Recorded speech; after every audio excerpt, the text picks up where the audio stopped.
Welcome to Rick's Corner, where we can talk about wrestling.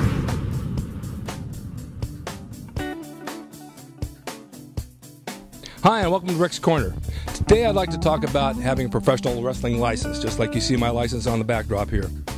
For years and years and years, professional wrestling was required to have a professional wrestling license to become a wrestler. None like today, where you don't really have to have one in certain states, but in many states you do have to. Boxers have wrestling licenses too. And what's required is that you have a fingerprint through the state, you have photographs, you have a physical, a blood test, an eye test, you pass a background check, and then for a fee of $25 to $50, you're issued a California or a state license. Mine was from California. Actually, I had them in 12 states. But this is required to become a professional wrestler. Now, not only do you have to have that, and if you're going to wrestle for somebody, they have to be an accredited wrestling promoter. They have to have a license through the state as well. They have to post a bond for $10,000. They have to be fingerprinted. They have to have physical. They have to have the whole ball of wax. And then they have to be approved through the state in order to run a show and be able to have the money to make the show run and pay their talent. On their forms, when they fill them out to run the show, they also have to have a list of the wrestlers on the show. Each wrestler has to have a license. A representative of the state comes down that night of the show. He checks the roster. He checks the wrestlers, make sure they're all paid up in their dues. Otherwise, they don't wrestle. Nobody's allowed in the dressing room other than those pros. No people out of the stand, no friends, no family, anybody. It was a kayfabe situation, and it worked well. Now today, a lot of the indie shows run shows wherever they can. The commission doesn't catch up with them. They get 20, 30, 40, 50 people, and they run the show, but it's not really a pro show because it's not accredited. I was told that the Athletic Commission is going to come back in force, and they're going to start restricting people from running shows and have the rules back where you do have to have a license.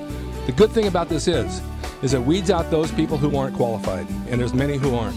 I get a lot of emails from people around the world, a lot of you people out there who tell me you're a pro wrestler at the age of 12 or 15 or 16, and it's impossible. You can't even get a license till you're 21. Now, also, you're wrestling on backyard shows or down the street where 10, 20 people come in. It's just a makeshift thing, and it's great. You want to do this, this is fine.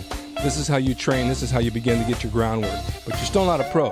You're not a pro until you have a license, until you take that check and you pay your car payment, your house payment, your bills, all your food, live on your own, and this is what you live on. That's what makes you a professional, just like a doctor or a lawyer or anybody else. So keep that in mind when you tell me you're a professional. The other thing is you have to commit to training. And a lot of you write into me, how long do I have to train? How many weeks before I become a pro? You never stop training. You train year-round. And you have to make a commitment to get there. So if it's 5 or 6 miles away, big deal. I have a guy that comes to me from 25 miles away and takes the bus.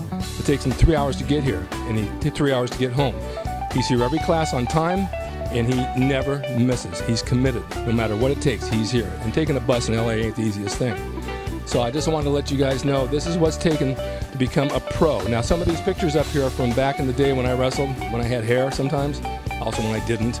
But those matches were all pro matches. Those I had to have a license for in every state.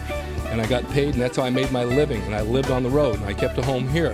So I was able to keep a motel room and keep a house at the beach and made pretty decent money.